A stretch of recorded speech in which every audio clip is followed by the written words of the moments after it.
Peace, everyone. Welcome back to the monthly live critique. Hope everyone had a lovely June. There's plenty of good artwork in today's live stream, so I am going to jump right into it. Hey there, Alicia, Cindy, Claire, and Susan. Good to see all of you. We're actually starting with your piece here, Susan. So one of the projects that we did in the art club is a master copy of Vermeer's Girl with a Pearl Earring. I pulled up the reference photo. There's a number, I think there's like 4 or 5 of these in it today. So I decided to pull up the reference photo that we used. And Susan, you did a really, really good job here. You just continuously get better every single month that you submit artwork. I see improvement in your work. You're being more precise with your lines, with your edges, everything, and it's looking really good. All of your hard work is definitely paying off. I mean, just a few years ago, I wouldn't have guessed that this was your work. It's you've really improved a lot, and it's a lot. It's been a lot of fun to see as well. Hey there, Linda and Rain. Good to see you.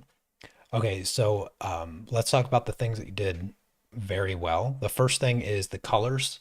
You matched the colors very, very well. The light blue and the yellow, the light yellow, I think those were two of the more difficult colors to actually match. Really good on the skin. I like the subtle pinks that you have in here. You can see the pinks right in here. Let me grab a layer. So you can see the pinks on the cheek. And then you can see where you added them here and here, which is really good. Nice subtle colors. You have really good pink colors also in the shadows. Now, the color on her dress robe thing, whatever it is, this yellow is it's just a touch off. It's not totally wrong, but it's a little bit more of a mustard in the original. So it has a bit more of a brown to it, whereas yours is sort of more of a purish yellow with a hint of green. So the value's good. The hue is just off. It's just shifted a little bit. I'd say you need a little bit of red in your yellow to match the actual color.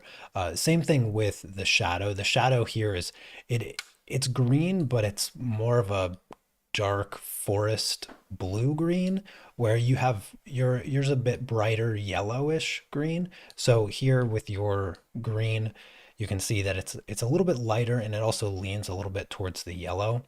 So here the value is not quite dark enough, and the hue is off just a bit. But everywhere else, I'd say you match the colors pretty much spot on. Like I said, that light yellow in the head wrap was probably one of the more difficult colors to mix with the Carbothello. The light blue is really, really good, though the skin is really well, and that's probably the thing that most people have problems with is matching colors and skin. Now, I will mention that the cheek, and I noticed this a lot with other people's this project as well that other people did. This shadow here that's cutting across the face, it's sort of a strange shape, and a lot of people got this shape wrong, partially because it looks kind of weird, but it's also not dark enough. And that's a common theme I think we're going to see as I look at more projects like this. So that's something just to keep in mind. Let's look at the color here really quick. So that's from the reference, and then here's from yours. And you can really see, I would say the color is correct.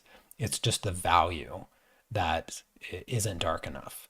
And that was one of those scary shadows that comes across all the time. And this color here also takes place on the shadow of the nose.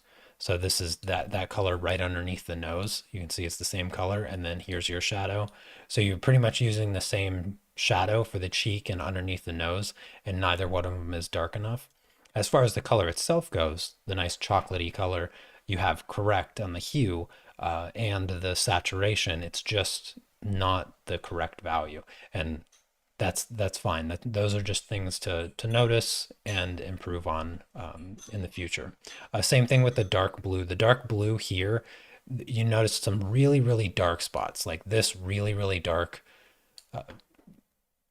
blue. And then if I find like the darkest blue, I'd say it's about here. So here you again you can see that there's still room to push your values even further, and that's just going to give you more depth, and it's also going to define the lighting in the image better. That's why they always referred to Vermeer as being the master of light, because he was so good at capturing the values that create that illusion of light. That's why some of his paintings are so famous, because of that ability. And so that ability really comes down to not just getting the saturation and the hue correct, but mainly getting the value correct. Because after all, we all know that the most important thing is value. Getting the value correct is the most important. All right, moving on to Marge's piece. Also, hey there, Cece, and Margaret. Good to see you. Cherry as well.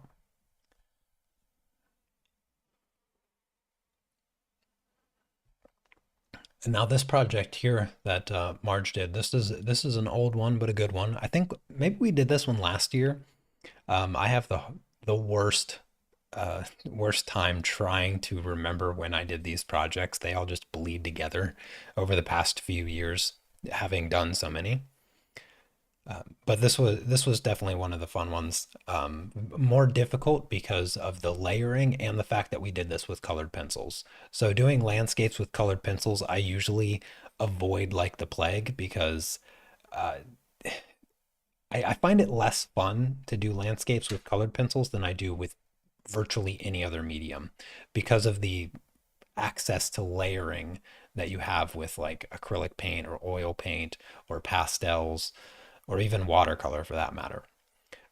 Colored pencils just don't feel as forgiving as the other mediums when it comes to layering objects on top of each other. But I think you did really well here. I'd say some of the best things that you did was capturing the values that I recall using in this project. And so overall, the landscape is readable the way that it should be. The colors in the water look really good. The color in the tree does look a little two-dimensional. So if you just if I just brush through these colors in the tree really quick, like you have three distinct values, which is always good, but they're almost too pure of a green, and they kind of need to be muddied up a little bit, because having that variation, you could even have used a little bit of this orange to splash in to some of the spots on the tree, just to create more color diversity. I always talk about that, utilizing as much color diversity as you can in objects like this, because if all of the colors are too pure, then it looks less realistic. The realism is it's finicky, and the distinguishing factor is that there's always there's always a lot of color that takes place, even if there's just a few little specks of it somewhere. And so, diversifying that color in your tree would make your leaves look a little bit more realistic.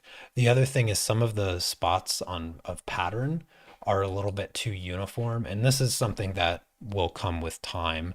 Like these little like perfect spots and circles and dots that you sort of created patched in here.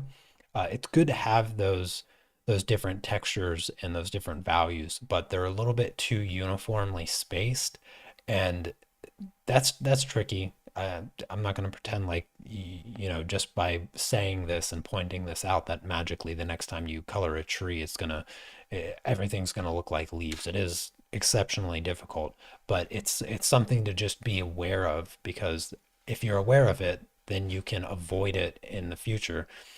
And that's all I wanted to really point out with the tree.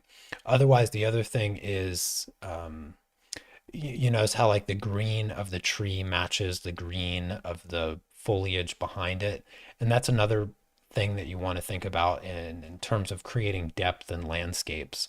Remember, as you move further away, or as the object becomes further away, or you want to perceive it as being further away, there's a few attributes that help create that illusion of depth.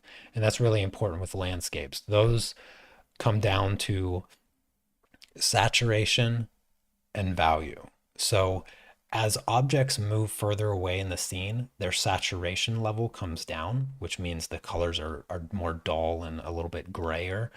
Uh, and then they also don't become as dark. So further away objects tend to feel like they have less contrast to them. Like there's no pure blacks, there's no pure whites. That's just sort of the fogginess. And the reality of that is just the atmosphere. The distance, the further things are, there's more atmosphere between you and that object. And that atmosphere is just, fog essentially. It's air particles and all of that stuff in between the viewer and that distant object. And of course, as that object goes further away, there's more atmosphere there, which desaturates the colors and makes things feel less contrasted. So you want to reserve those high contrast colors for the objects that are closest to you, because that's how you create depth in your landscapes. Now, this project in particular was a little bit tricky in the sense that there actually isn't a lot of depth in this scene. I don't believe I picked. I don't remember if I picked this reference photo or not. I think that I know we were talking about doing a waterfall for years. I don't know how many times I was asked to do a waterfall, but somebody submitted this reference to do the waterfall, and there's not a lot of depth in the reference photo. It's sort of, you're sort of blocked with the waterfall in the cliff that it's coming off of. So, but anyways, those are the things to keep in mind. Otherwise, you did really, really good job on it. All right. Oh no. Uh, I'm trying to remember whose this was. I forgot to type the name. Hold on a second. Let me find this really quick. Wait, actually, this might be Discord. This is Cindy, right? Yeah. Okay. Yeah, let me fix that really quick. Yeah, this is Cindy's project.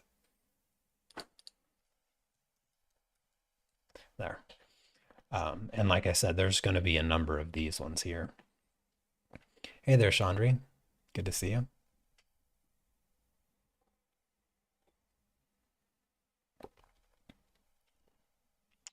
And I'll pop the reference photo back on. Cindy, I think you did an absolutely spectacular job here. This one came out super, super good. I love the coverage that you have with the pastels. Like the paper doesn't even exist, and the texture that you were able to get in avoiding anything that makes it look like it was drawn with a pencil is fantastic. It's almost indistinguishable in terms of the medium. Like if you were to show me this picture and be like, this was painted in oil, I probably wouldn't argue. I probably wouldn't argue. It looks really good. I think that you absolutely nailed the texture. You nailed the colors as well. Again, the yellow here on the um, the robe it's a little bit too yellow. Like it still leans a little bit more towards the yellow instead of the mustard. And also the shadow still leans a little bit more towards the green instead of the blue. Um, Aside from that, you did so well. The eye here is a little bit big. It's a little bit wider than it should be, but The clarity and the shine, the lighting that you created in the eye looks really, really good. Like the colors in the eye look super, super good. The shadow looks really good as well. Not only the shape of the shadow, but also the colors and the value. The jaw is actually, yeah, the jaw looks like this part right here is just a little bit. I don't know. You know what it is? It's this shadow right here that you had cutting down through the chin. That's what's making the jaw sort of look like it's coming out a bit more than it should. But um that's fine. So this shadow here where these two shadows meet, you sort of have like a subtle line coming through here. Uh, but I'm being nitpicky. The nose comes out a little bit too horizontal. You notice her nose is a bit more slanted this way.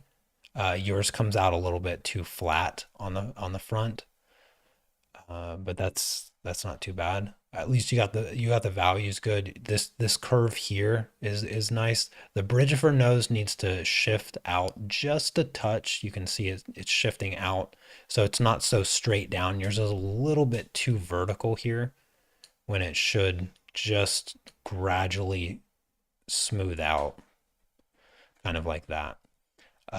So just very small anatomical discrepancies there. The lips are really good.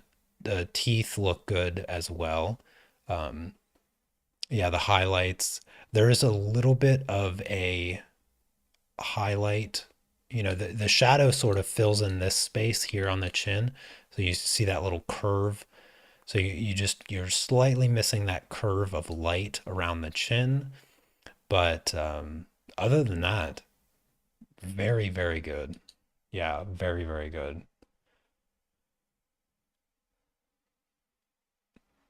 Yeah, it's this eye here that is uh, sort of disjointed from where she's looking, partially due to the size that you made it. Since it got a little bit bigger, it's shifting the pupil over, and her left eye looks like it's looking away from the camera, whereas the other eye looks like it's looking um, right at it. And part of that issue is that your iris, so you have your iris here, your pupil is slightly up and to the left. So your pupil is up here.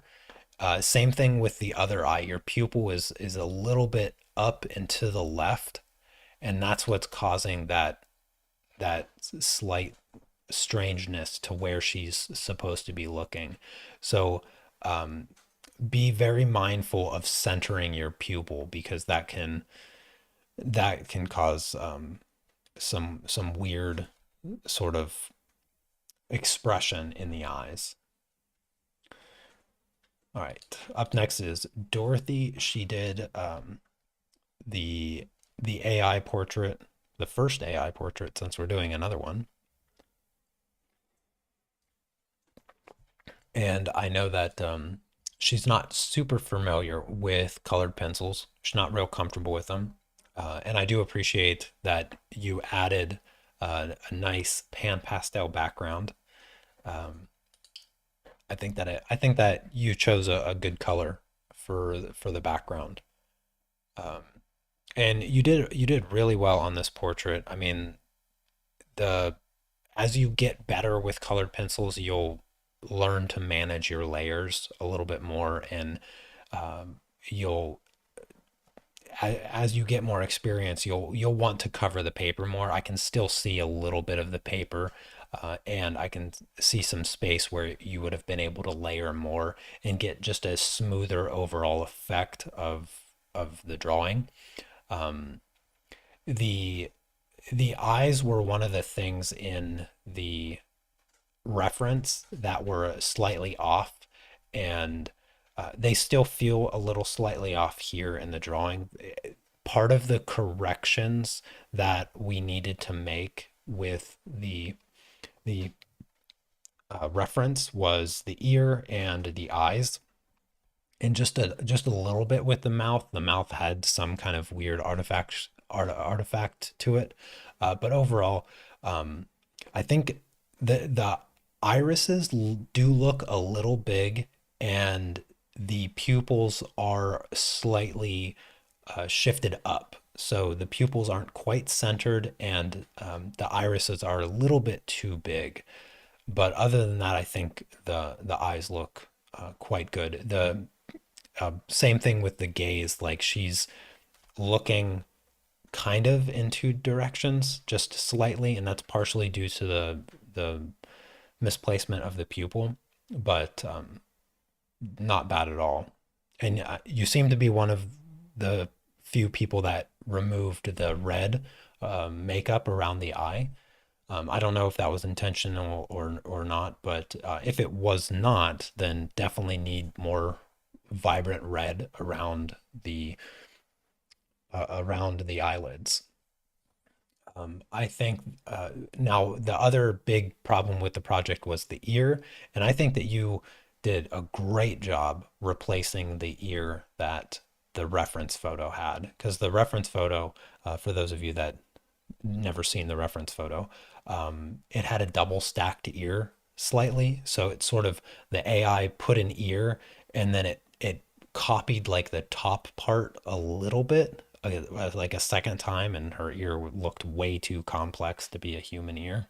And so we adjusted the anatomy of the ear. I can't remember how I did it. I think I just grabbed a random reference of an ear that had a similar position, and then I just sort of sketched it in and used the color palette. And I think that you did really good on the ear for making that replacement. It looks very good. Also, the lips look very natural. Her upper lip does look a little bigger than I recall, but I think it suits her. It sort of makes her look a little bit more pouty.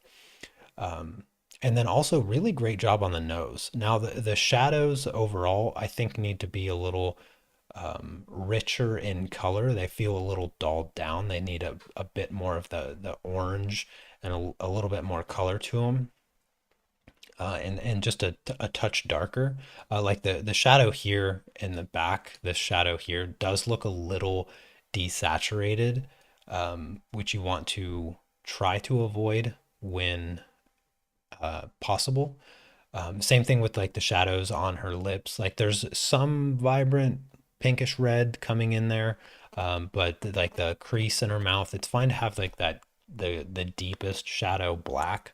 There's nothing inherently wrong with that, but you want to make sure that you're using those really vibrant, really where the most vibrant colors appear is the transition out of the shadow. So those I often refer to them as transitionary colors, or toning colors sometimes as well.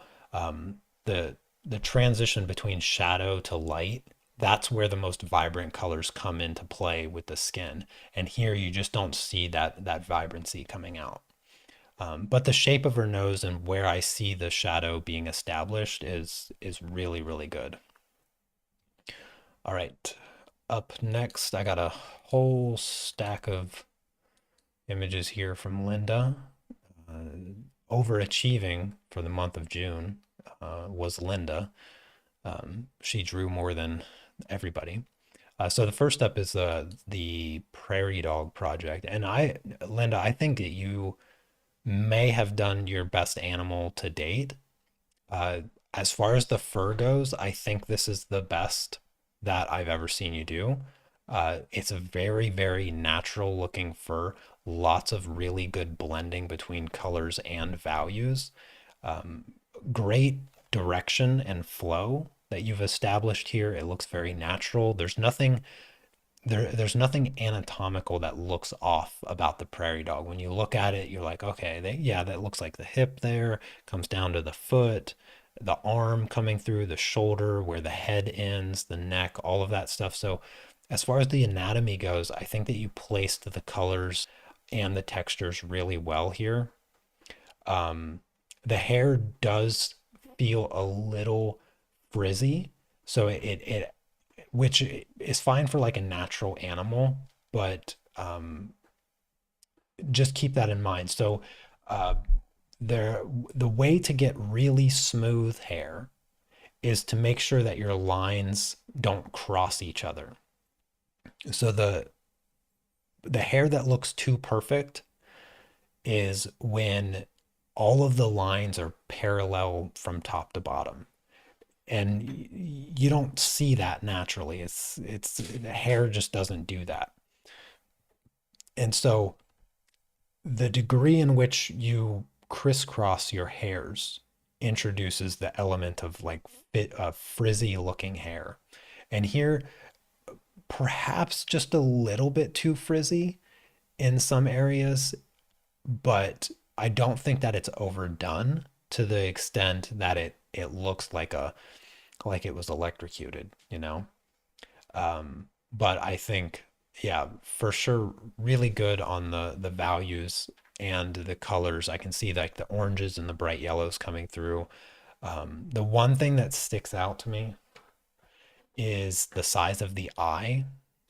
The eye does look a little small than what I recall it's supposing to be, and it sort of makes it look like it's squinting, which it's not inherently bad. It just feels a little small to me. Um, Other than that, yeah, drop shadow looks pretty good as well. This side here does feel a little square. Um, Remember the lights coming down here, so the tail light maybe a little bit too long. You know, it probably should be about here. So there's like a little extra, not a big deal. It still looks good. But also this, I think should maybe just round a little bit and cut in and just be a bit more towards this direction. This side looks good. I think maybe bringing it in like this towards the foot and then giving it that rounded belly because we want to we're thinking about like this is like the hip, actually the hip of the right, so we should see like a little bit of a curve here, and by doing that, the shadow will just look slightly more natural, but I think overall the cast shadow looks good. It looks natural. Oh, hey there, Alicia, welcome back.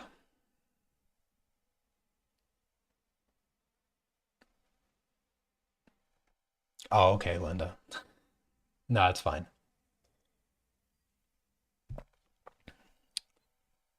All right, so Linda's next project is this one here, and I pulled in the reference photo.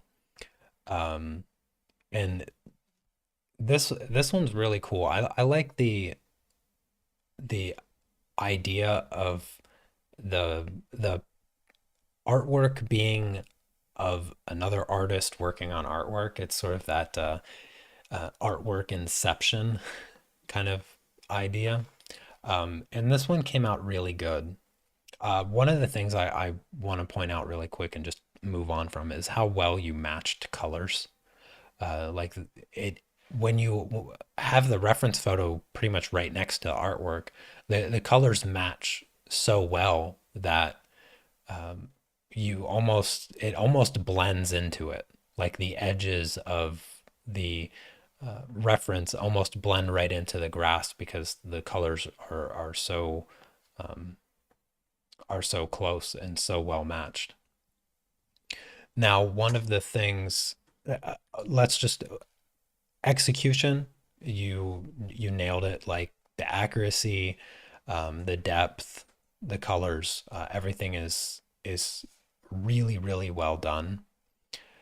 Um, I would maybe consider.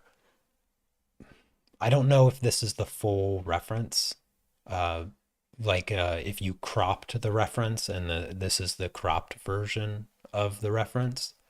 One of the things that I've talked about a few times is using the rule of thirds to help establish a little bit more of a concise composition. Uh, I'm hesitant to say what should be in center focus, but I feel like since the space opens up towards the right, I feel like the artist here should be off to the left a bit more. So if I zoom out, maybe I can just sort of give you an example. So here's like the third. I'll shrink it down. Let me try to do it like this. So here's one third. One moment. Right, here's a third. That's a really bad third, but you get the idea. Like here's sort of where the thirds are. If the scene opens up to the right, you see how like the viewer is sort of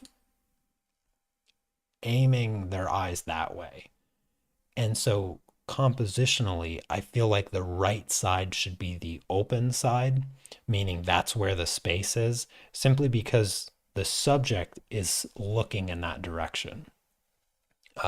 Some time ago, I watched this video on what makes composition in cinematography good, and why certain directors do certain things with the camera composition. Uh, and one of the things that was illustrated in that video that I recall watching was characters walking. So if you have a character walking and the camera's following that character and that character's right in the middle of the frame, it works. It's not too off-putting, but it feels like you could be surprised by what shows up. And then if you put the character walking in the first third and there's like all this space behind them, that's when it starts to feel really weird because it feels like, why is all this empty space behind the character? They're going the opposite direction.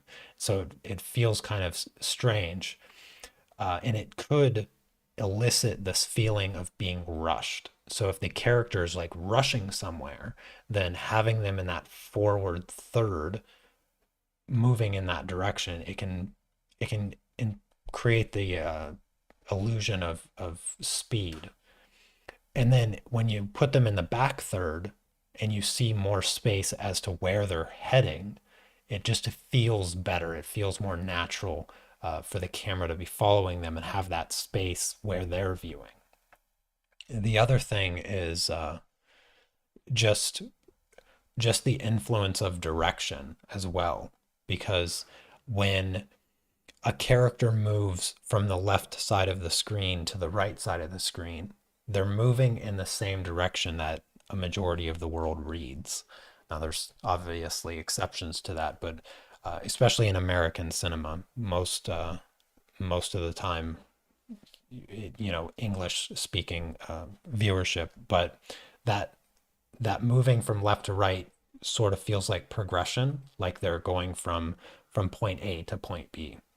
Whereas when you turn it around and it's going from right to left, it feels like regression and it feels like they're going from B back to A. So it feels like a return instead of a leaving. But, anyways, these are just some of the ideas that I've come across over the years that help me help influence the way that I compose things. And uh, I would recommend just exploring the idea of composition. Um, okay, I'll check Discord really quick. Yeah, I would just recommend. Oh yeah, yeah. I think that the original feels almost more. Where to go? Did I not copy it? There we go. The original feels actually better composed because of the space that you've allowed So here I would have composed it more like this if I right. And I know that this tree is not the ideal, but I would have made exception to this tree, like I would have removed it, or something along those lines.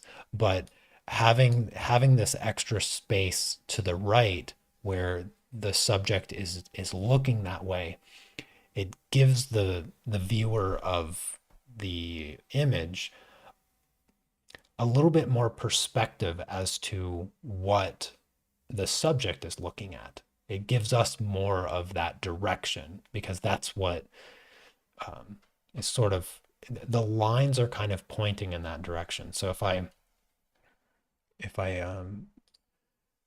were to treat the subject like a cube, like let's just fit the subject into this cube, rectangular prism, right? So for a bit of perspective, this is how perspective would work um, when composing. So this is the hidden layer, right? This is the other side of the cube that we don't see. And this is another way to think about composition is what lines tell us, because the lines are pointing this direction. They're all pointing to this imaginary vanishing point way off in the distance, and it's like an arrow. And even if you don't have to understand perspective to be influenced by it, our eyes just flow that way naturally because it's just this big arrow that's sort of all pointing to this space. And by shifting the subject to the left third of the image, you you sort of allow more space to be utilized in the artwork. I know that this is a long discussion on composition, but it really is a big influence on your artwork, on how you make these little changes and these choices in the beginning.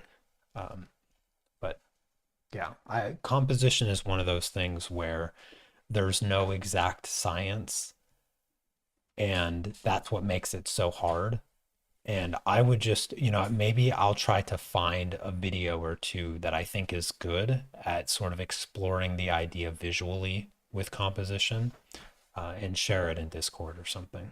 And that goes for anybody that looks this stuff up. If you happen to find any resources on composition that help you think about things, feel free to share it in the Discord.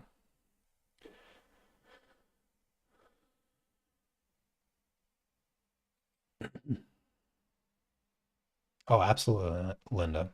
Yeah, there's no exact rules for composition. So always thinking the subject should be in the center third or the center or anything like that, or even at an intersection point. There's a lot of examples where the rule of thirds doesn't even apply, where it's not even used. So there's other um, the golden ratio is a good example. Golden ratio is similar to the rule of thirds in a lot of ways, but um, I believe it was Leonardo da Vinci that used the golden ratio a lot in his work and utilized that natural pattern, um, which I think is based on the Fibonacci sequence, if I'm remembering correctly. But yeah, so it's not always the rule of thirds, but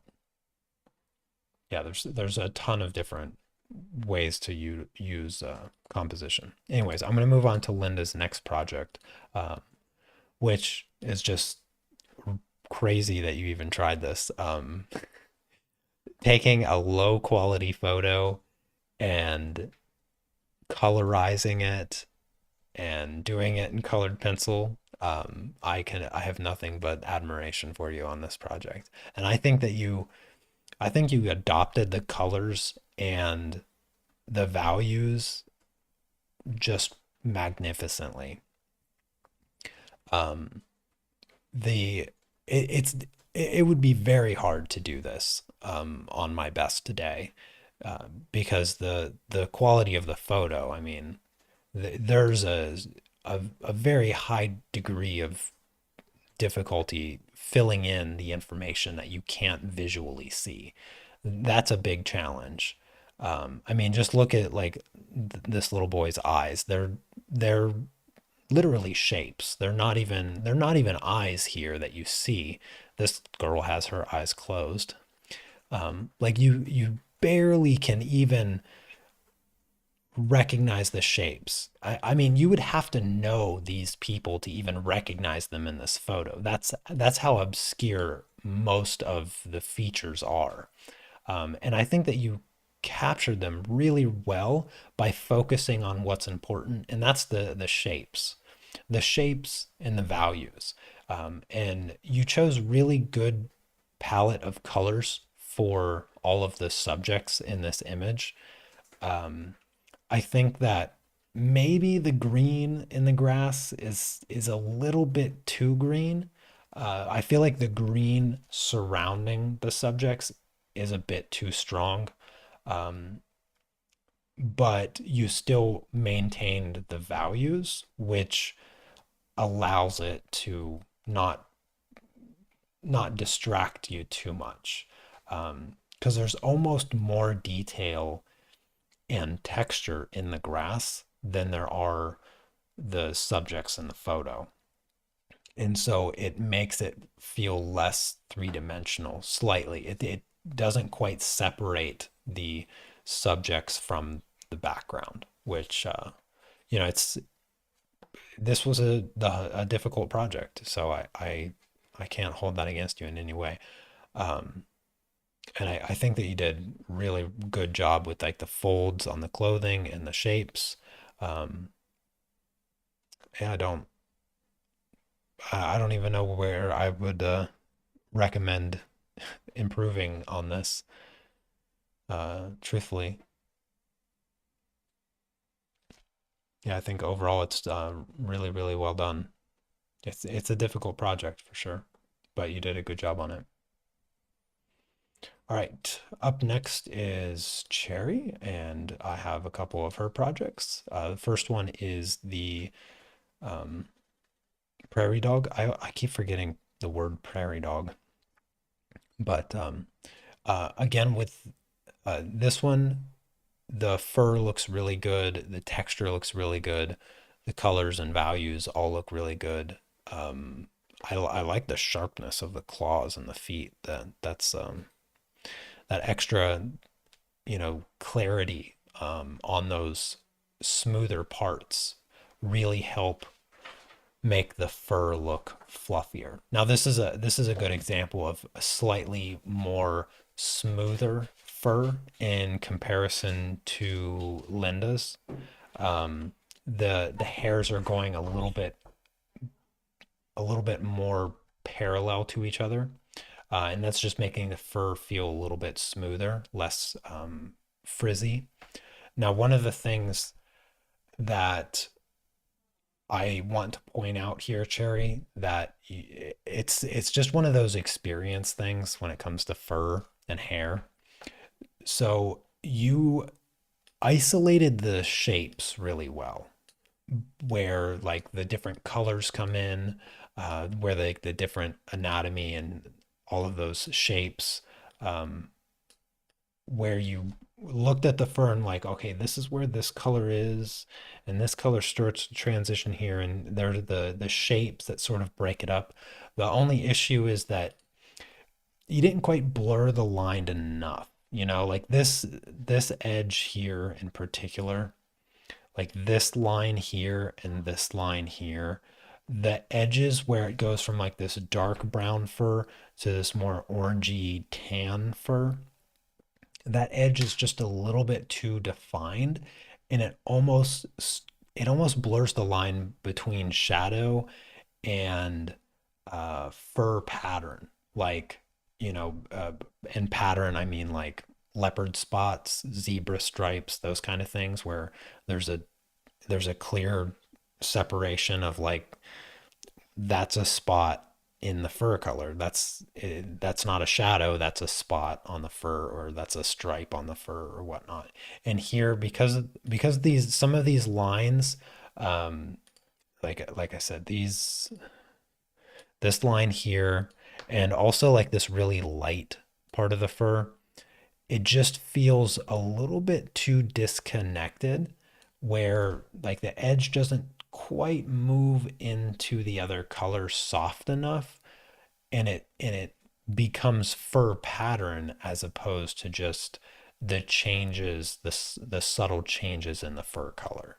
um and that's really the only thing that I'd say is slightly where you need to improve. Like that's where I would say you need to improve with your fur there, is just blurring those lines a little bit more to make that fur look more natural.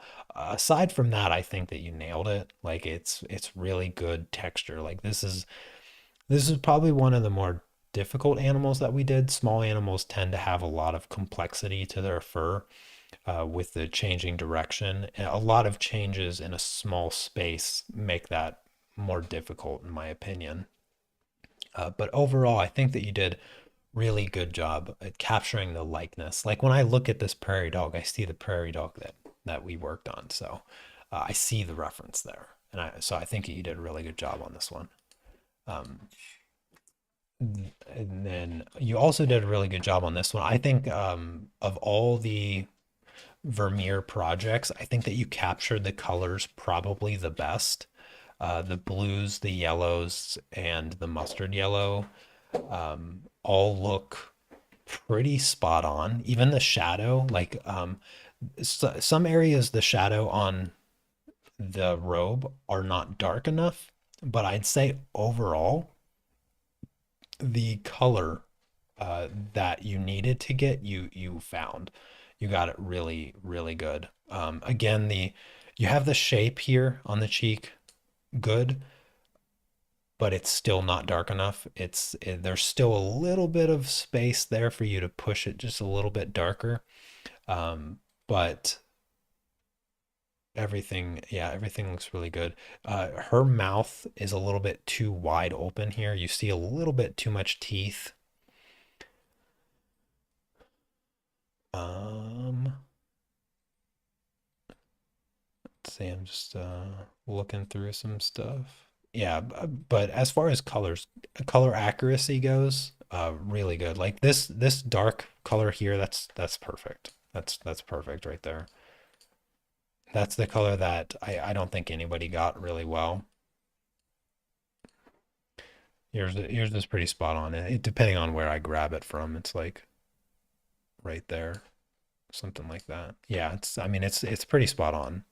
It just depends on which pixel I happen to grab, but yeah, you have the more bluish tone. Now the mustard color, that is like perfect. That's almost indistinguishable.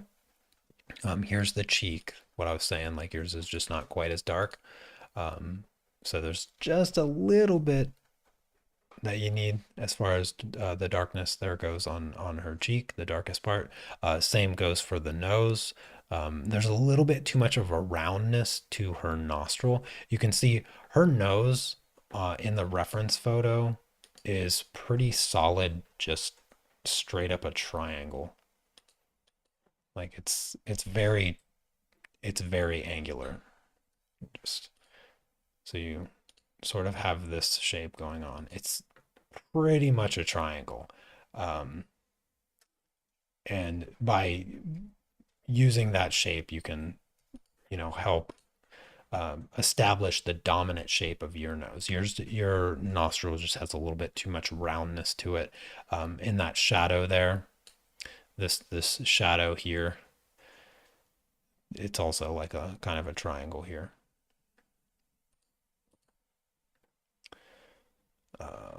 let's see. What else? I'd say that's about it. Like, uh, yeah, you did a fantastic job on this one. I wouldn't really change much, except a couple little things on the face. And then you did this project here, which is also amazing. I was uh, I was really excited about seeing this one come across, uh, because in a lot of ways you made better artwork than the photograph. Um, I like the touch of blue. Like you changed the what's that called, apron color from black to blue, and I think that makes it look better. I think the blue, maybe I'm biased because you have blue and orange, which is my favorite complementary colors. You have really nice oranges in the skin. I think that you captured the orange in the skin really well, and then um, matching that up with the blue. And I see the touches of blue in the background. I like that you reused the blue tones, um, and you didn't just leave them in one spot. I see the blue in the jacket as well, and in the shadows, those transitions. Those are really good choices, and I'm glad to see them because that's color harmony. You're creating color harmony in your artwork, and in a lot of ways, I think that you're making better artwork than the reference photo in this case. You mentioned that you struggled with the flour and dough on the table. So let me give you some insight on that. Speaking of table, by the way, somehow you made your table covered in flour more realistic than the reference photo. Like this table looks more real than the photo. I don't even know how you do that, but you managed, and I think the texture, the texture here just looks so amazing. It's so good. I just can't get over it. This doesn't even look impressive, and your artwork looks better. Um, Now for the dough in the flour that's bulged up in the center here, let's look at a few things. So the first step that you should always consider when you're struggling with texture, the first step that you should always take is separating light from shadow with just the simplest of colors. So in this case, we can look at the dough here. So this general shape here, right? So this is the shape that we're working with. And we can see that, okay, so for the most part, the shadow sort of leaves something like this, and it comes up here and comes down, something like this. And this is all shadow. We can sort of just treat this shape with shadow. That's going to take you 80% of the way there. Like just establishing that, the separation of these two colors. So we'll just have like this middle color here, which is this brownish, and then this color here. Oh, I could have sworn I made a new layer. Gosh darn it. Hold on a second. I got to redo all that. There. Anyways, so we have those two shapes. We have this color. That's not the color. This color for the shadow, and say this color for the light. Establishing those two shapes with those two colors, you can start with that. And as you introduce a little bit of the texture, where the texture is going to start, the first place the texture starts is actually what separates the two shapes.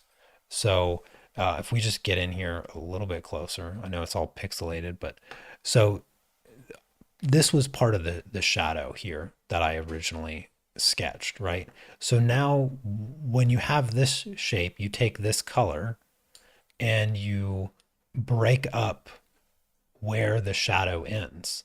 And that's where you start to create a little bit of the texture that separates the shadow and light. That's the first step of creating this texture that we're seeing. Now the next part of the texture is that speckled look. So remember, texture can always be created with either dots, dashes, or lines. In the case of this flower, I'm pretty sure it's dots.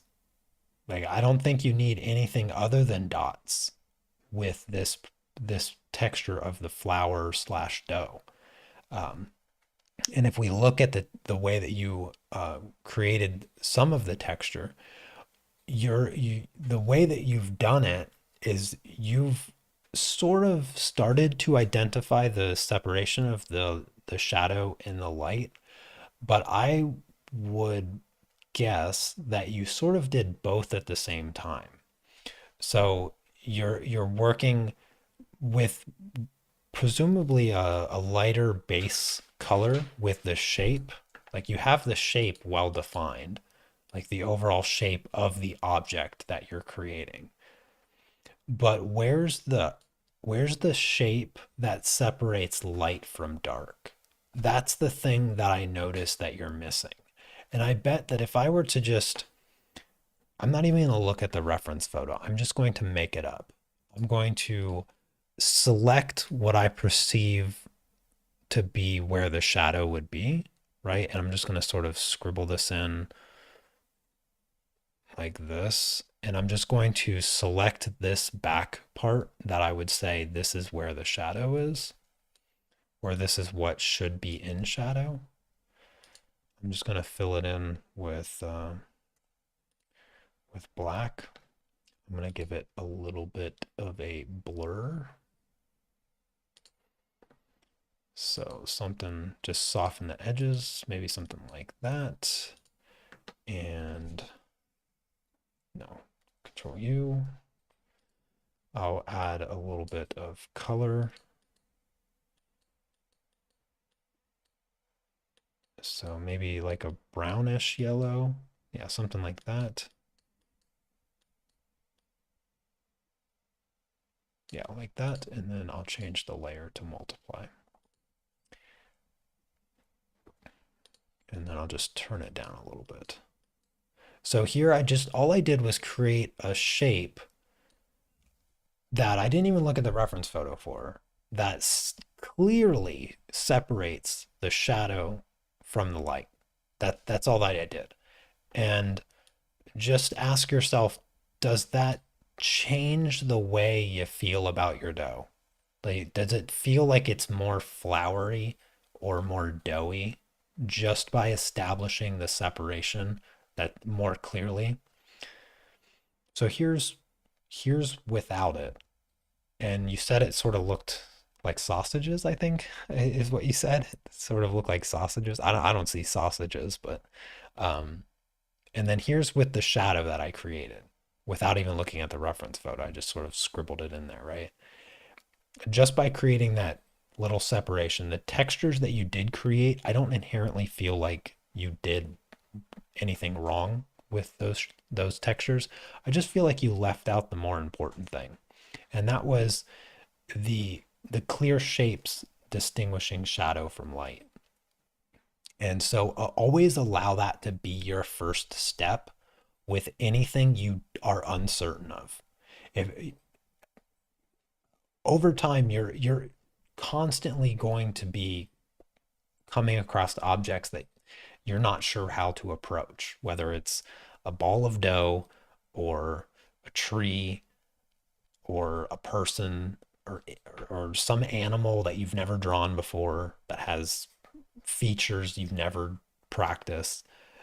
If you're uncertain of how to approach it, the first step should always be to separate light from dark and try to find the shapes that make it look the way that it does.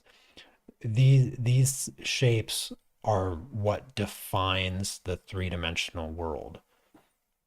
It's how we perceive three dimensions, especially three dimensions on a two-dimensional surface, which is an oxymoron because that's not possible. So we have to create that illusion. And that illusion is established by light first, regardless of what the object is. So by defining those two distinct shapes, that's going to, at the very least, get you started. And oftentimes that's all that you need is to just get started. And then you can do the fine stuff after the fact. It's like it's the difference between when you are like building something and you are sanding it with 1,000 grit sandpaper from the beginning. Like that's going to take you forever if you try it that way. Instead, you want to start with the real coarse stuff to wear it down and get it to the shape that you want it, and then gradually work your way up to the finer sandpaper till you get to that, that smoothness that you're looking for. But either way, you did a absolutely incredible job on that project. All right, up next is Diane. Of course, we have this project, and here's the reference. Um, yeah, the colors look spot on. The skin needs a little bit more yellow. The mouth is a little bit too open. The eyes look good. The sharpness looks good. The colors look really, really good. Yeah, the contrast is fantastic here, Diane.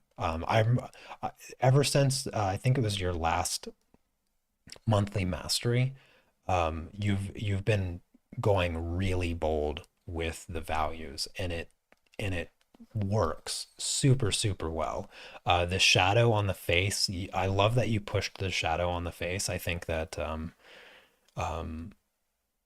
honestly, it might even be too dark, which isn't a bad thing. I think that it really, really strengthens the light in this project a lot.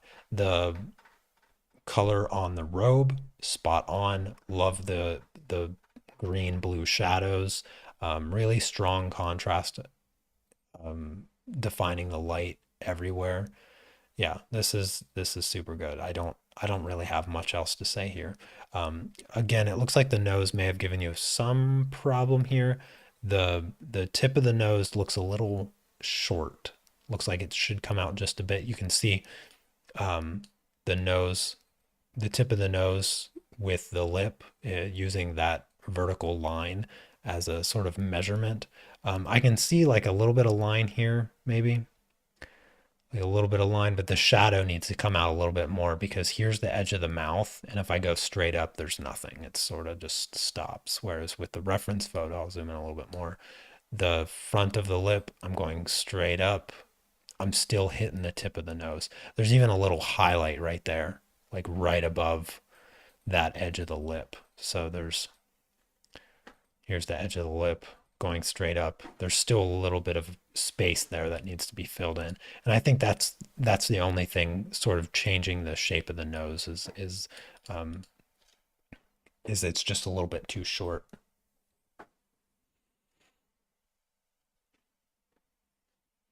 And then also Diane did the prairie dog, and she flipped it.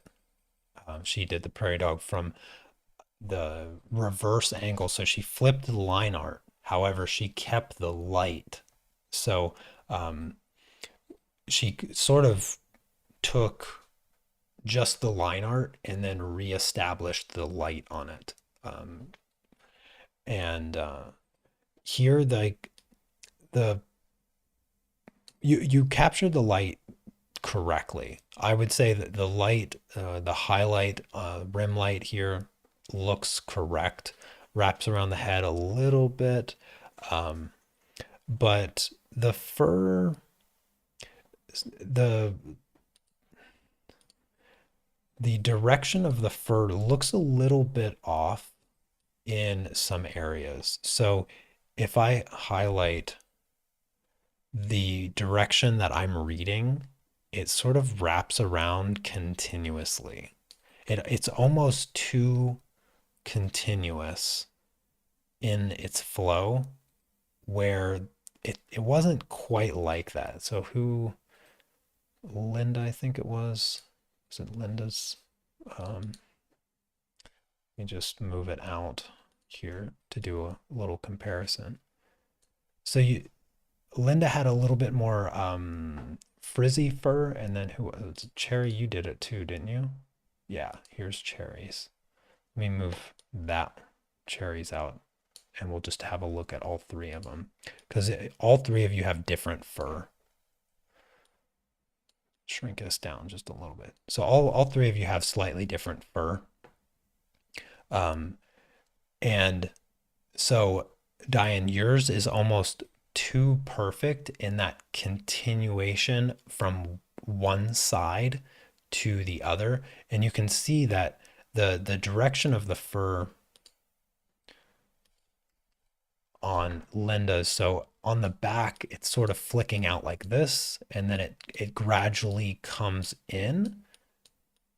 And then here's, so there's like the direction, and then there's a lot of flicking and changing with Linda's fur, and that's what makes that frizziness. So there's a lot of crisscross between this line and this line here, especially at the edge. There's that constant crisscrossing.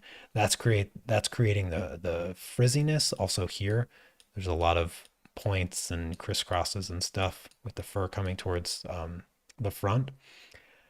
And then Cherry's, hers is smooth, but it also isn't continuous. And that changing, that constant changing, but remaining parallel, that's what creates that smoothness. Your fur here is so continuous, it almost is um, like perfectly smooth. It becomes less fur, and it becomes like this hair that's sort of like wrapped around perfectly around the animal. Now the arm is a little bit better because there's a little bit of there's a bit of change in direction here, like around the elbow and whatnot. So there's a lot of changing happening here on the arm and on the face. I would say there's some changes coming through here that are a bit more abrupt, but on the body overall, the fur should be a little bit more vertical. I just can't escape this wrapped around perfection of this part of the body. And so the because all of the lines almost flow too perfectly, it almost feels like longer fur. The lines are almost too long, whereas with cherries you can see the length of the lines changing, and they're stubbly. So it creates that shorter fur. Same thing with Linda. Her lines are really nice and short dashed lines. Yours, as you lengthen those lines, even if they weren't initially drawn long, because they flow so flawlessly into each other, they almost never break continuity. Where you need a little bit of that breaking in the direction, there needs to be some variation there in order to have the hairs read as separate hairs. So yours are just a little bit too perfect in that regard. But I think that your drop shadow looks accurate here. And I love that you added the little flower and the butterfly. That's nice. It didn't even register that you changed the hand position. Didn't even register. But yeah, I think that you actually did a really good job on that. Uh, Presumably you found a reference photo of a prairie dog with its hands up like that instead, and used it as reference, or maybe you just found a completely different reference photo for the prairie dog. Maybe that's what you did. Maybe this is just a completely different prairie dog. Um, but you made the lighting match the reference that we used. Either way, um, yeah, so that's where I think that you can improve on that. All right, up next is the monthly masteries. And let me get rid of these really quick. and zoom back out. So the monthly masteries, I've 17 and 18. I think Linda, you submitted 17, right? Because you weren't here last month. So first up is Diane. I have the reference photo. Yeah. So here's the reference photo. Again, I think that you did really good on this on last month's monthly mastery. And the one before that you did really good on. You were kind of worried that you went too dark. I don't think you went too dark here. I'm not sure what's going on with the shadow on the dome. The shadow looks maybe you used solvent and it sort of wiped off the paper a little bit. So I'll just ignore that because that must be like a paper issue. I think I recall you talking about some paper stuff, paper issues. The red looks pretty close. Yeah, there's just a touch more orange in it, but yeah, pretty close. The shadow looks good. Yeah, the shadow looks good. It looks a little duller for some reason, but maybe that's again the paper. I know that you were having problems with that. Contrast here. The tabletop looks good. The value on the yeah, the value on the ball here. I just feel like it's darker here. Like it just doesn't feel as dark. Yeah, there's a little bit of a lightness to your shadow here, but maybe it's this part.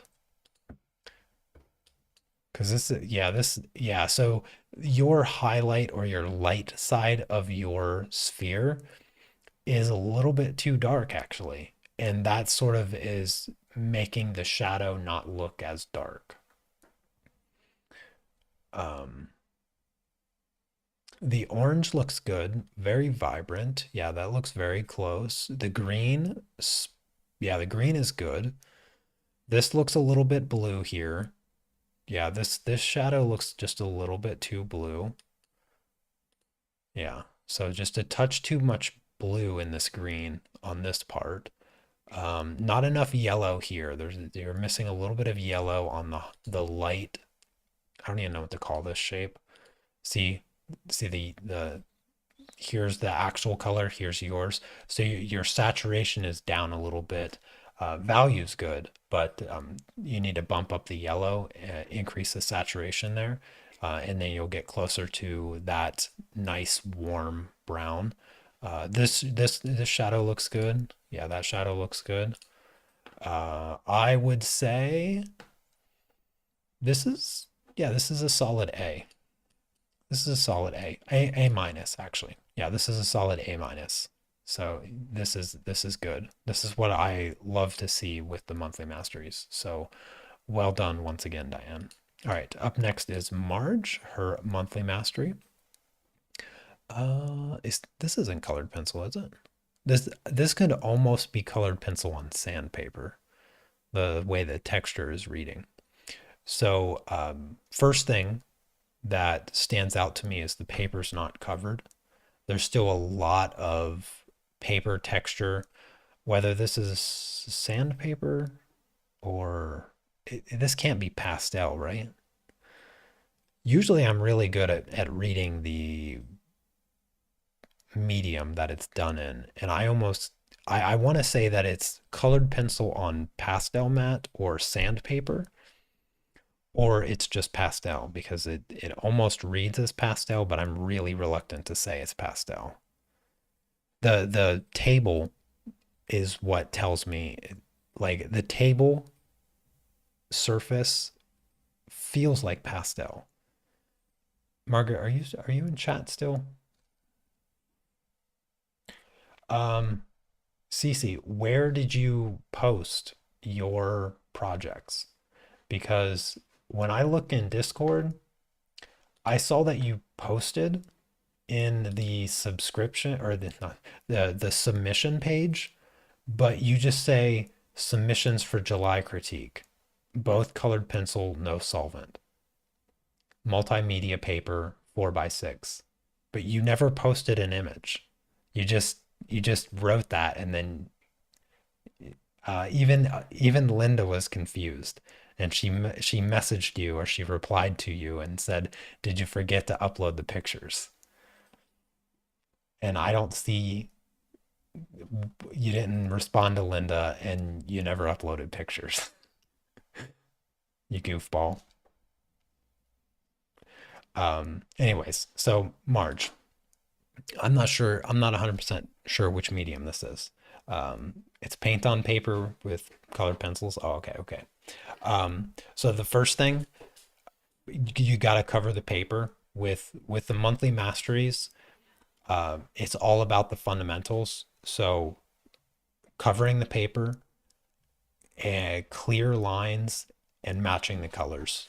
So the paper's not covered. That's you. That's like 100% what you want to do, since they're small projects. They should be small projects, but just because they're small and simple, you should spend the entire month working on them.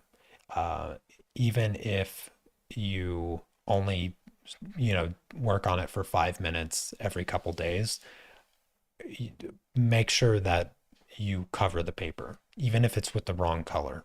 I would still rather the paper be completely covered so that you minimize the dots. Like if I look at Diane's, like you can still see some dots, but the paper's really well covered.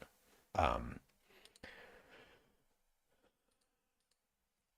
uh, and then the next thing, once the paper's covered, you also want very crisp, clean edges. So you can still see like a quite a bit of fuzziness with the edges of your shapes. I think the dome is a really good example around this edge here. So cover the paper, clean up the edges. That's going to be the first two things. Once you have those two things established really well, then you can focus on matching the color. And keep it real simple when it comes to matching the color. Remember, the entire first year of monthly masteries was all about separating light from dark, which I talked about quite exhaustively already today. So I won't reiterate that stuff too much. But once you identify the shape, like this is an orange dome, then it's you. So you focus on the light, you capture the light. Here's the shadow, capture the shadow. Then your light needs to match, your shadow needs to match. So these colors are not like the other, right? So focus like on day one, hypothetically. Let's say, by the way, hopefully you all saw it. The new monthly mastery for this month is up on the website. So make sure you get started on that. So day one, get the line art for your monthly mastery onto your paper. If that's all that you do, just make sure it's accurate. On the second day of your monthly mastery, you have two colors for the background. You have this color and this color. So the tabletop and the background. Um, and I will tell you that this color here is so hard to get correctly. This is one of the most difficult colors from the monthly masteries this year. A lot of them have this color. So day one, you draw. Day two, you start coloring, and just just focus on the background. You could just focus on the dark part. So you could just focus on this one color, match that one color, fill it in. You don't have to create a gradient for the background.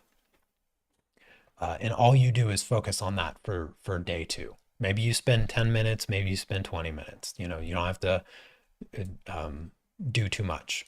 Then the third day, you focus on this color. And this color, like I said, is very difficult. So maybe you spend 2 days on it. Either way, just separate it by day. And then the next day, okay, well, I have these cast shadows, so maybe I jump in there and I grab these cast shadows. This is a great blue, by the way. It's a little bit too blue, but it's a great blue.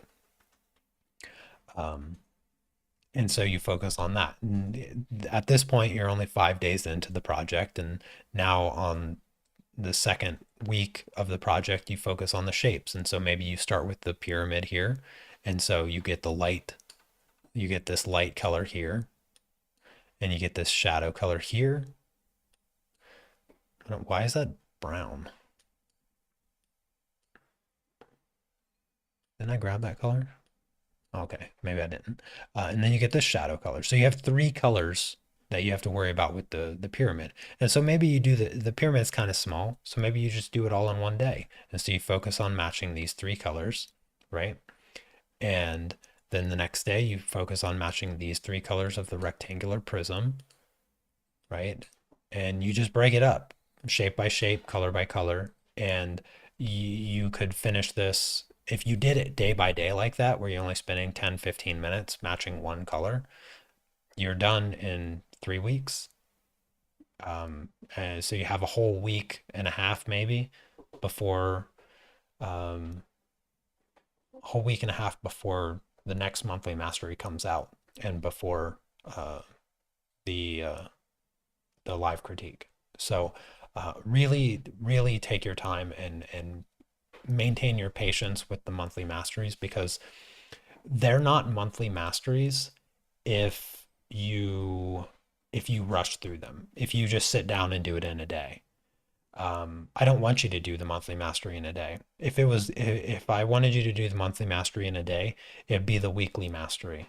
It'd be the daily mastery. It's the monthly mastery for a reason. I really want you to um, pace yourself well with these projects and focus on the things that are difficult. And the things that are difficult are accuracy. That's the difficult thing. So color accuracy, line accuracy, all of that.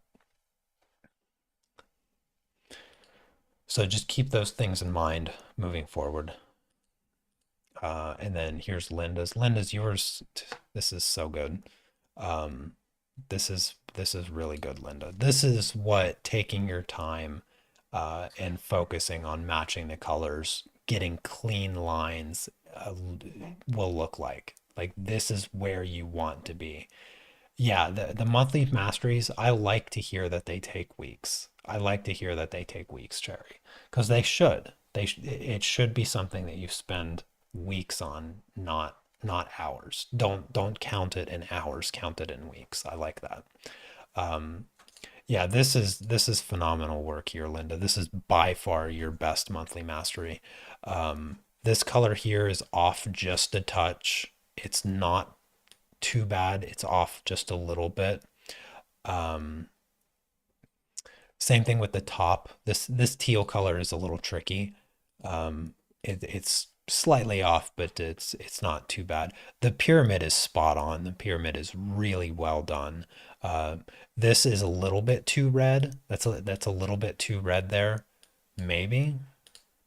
Yeah, it's a touch. Well, actually, more orange than red, so it's a little bit too orange, almost too vibrant. Same thing with the highlight. The highlight's a little bit too vibrant. It's a bit more of a cream, a little bit more of a cream yellow or a peach, I'd say. Um, the this shape, whatever it's called, looks good. Yeah, that's a good color right there. That's a really good color. Why do I do that? There you go. Yeah, that's really good. That's really close. This is a little bit too yellow of a green. This one just toned down just a touch, but not bad at all. The top is actually more yellow in the reference. So here's the reference. Yours is a little bit more green, needs a little bit more yellow plus white. Um, but yeah, let's do the tabletop. Oh yeah, that's the color right there. Look at that. That's sublime. That's fantastic. Even the background's really close. You might have a little bit too much orange in your background, but still very good. Um, Shadow looks, oh yeah, the shadow looks great. I like that blue. Yeah, the shadow is perfect. This is, I don't know why I did that. Um, this is an absolute solid A plus. Yeah, this is A plus. You can only marginally, small percentagely get better than this, Linda. Like this is fantastic work. This is what um, everyone should aspire their monthly masteries to look like. Full coverage. I can't even tell the medium this is done in because it's so smooth. I know it's colored pencil, but um, yeah, like the colors, even though you boosted the vibrancy a little bit, like in the dome, it looks great. It's like, sure, use a little bit of artistic flair there, but yeah, just keep it up because that's fantastic. I now I want you to apply these principles of value capture to your other artwork because you're capturing the values, the depth and the darkness of these values, and I want to see that in the projects that you do on your own. Because you take these principles and you apply them to those projects, really honing in on those dark values the way that you did here, and establishing that light. Like you make the light more convincing than the actual photograph in this. And so just keep those things in mind when you're doing your other projects and really think about like, is this a shadow? If it's a shadow, let me make sure I get that value. Let me get that contrast, even at the expense of making it darker than it should be when it's a shadow. Sometimes that can play in your favor by increasing that overall contrast, especially if it's like your main subject. All right, up next is Cherry. Cherry also did quite well. There's a little bit of fuzziness around the dome in the background, but not not bad. Did you freehand the from the reference, Cherry, or is it the picture? Because it almost looks like the artwork was like tilted and you're sort of looking down slightly at an angle. Or did I mess it up when I imported it? Did I change the, let me see. I need to make sure I didn't change the I didn't accidentally do that when I was importing it. Because it looks like it's distorted, like I accidentally did it with Photoshop.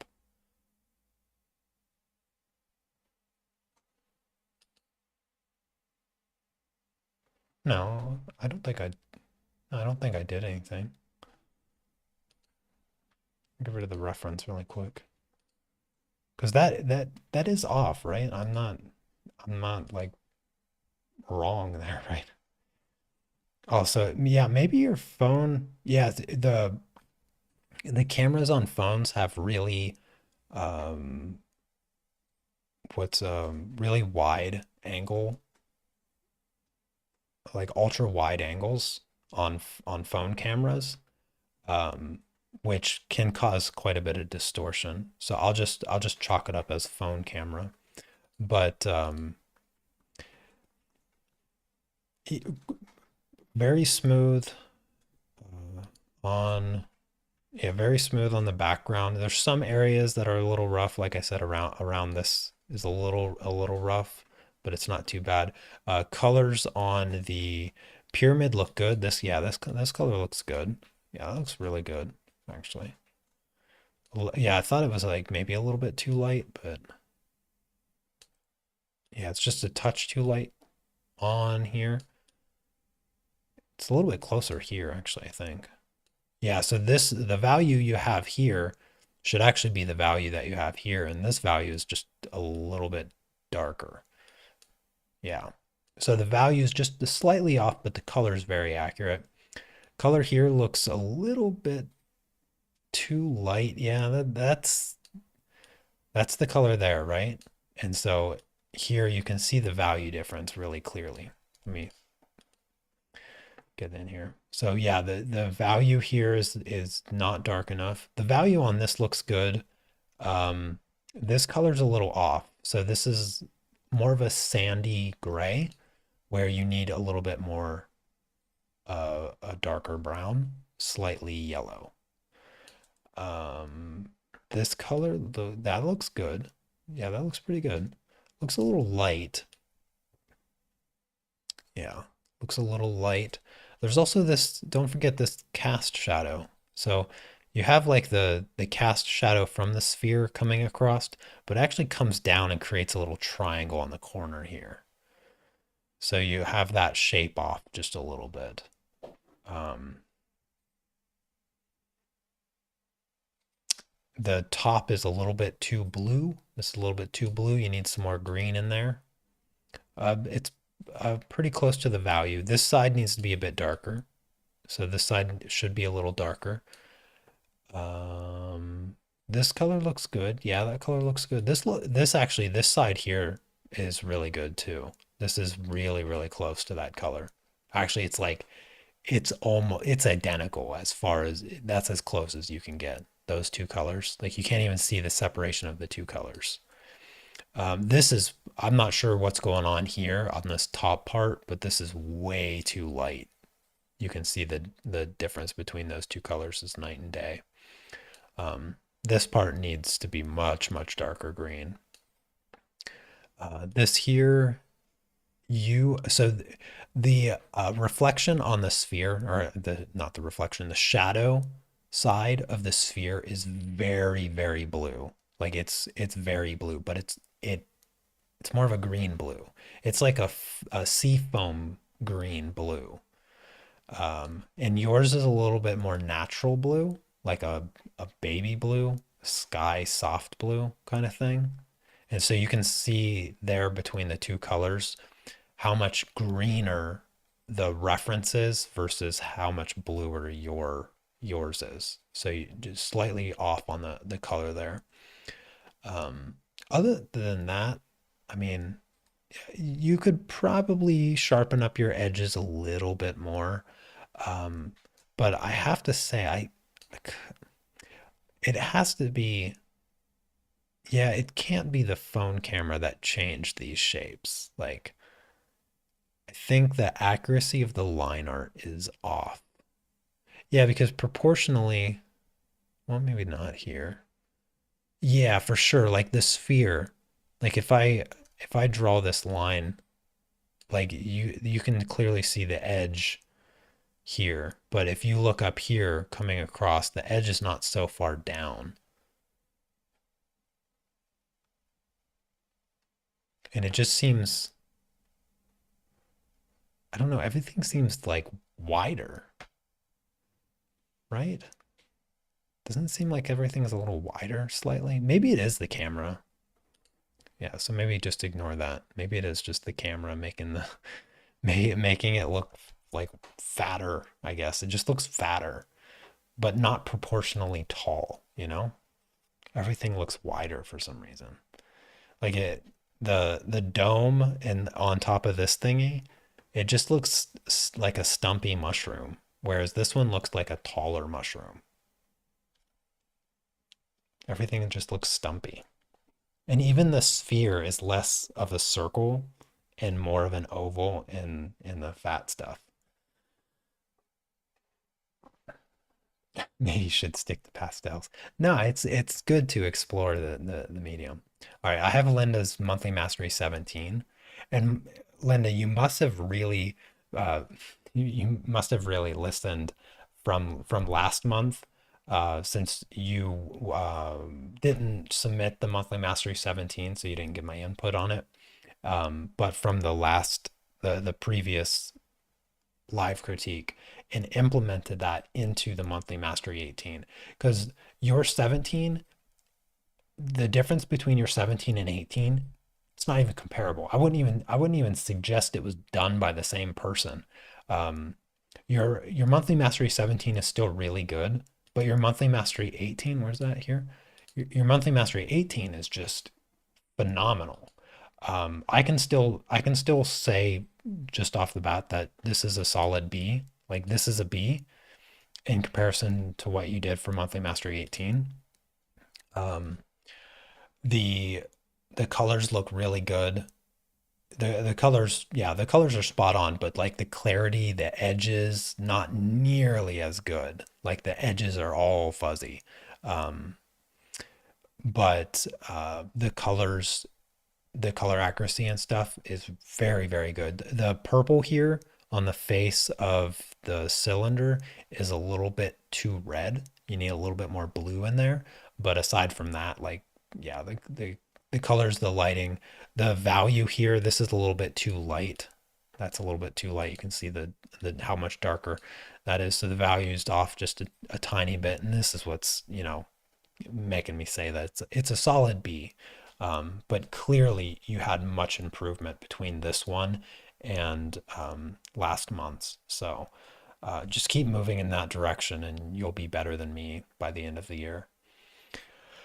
That does it. That's the final the final project or the final piece of work that we're going to look at today. So I feel like I covered a lot of topics and exhaustively talked about shadows and light and stuff, but hopefully you guys got some insight. I didn't see any questions, so I hope that I didn't leave anybody hanging with their question. But that is going to do it for today. Um, Obviously, computer's good, everything's good. So Monday we will start the new pastel tutorial.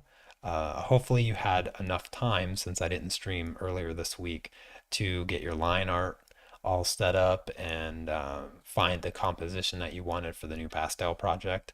Because I'm excited to start that one. I really liked the idea that we came up with, and I iterated a lot with the AI to create that image, and then I took that image into Photoshop and did all kinds of stuff to it to make it look even better. But anyways, thank you guys so much for coming by and hanging out, and I will see you on Monday. Enjoy your weekend. Take care. Peace.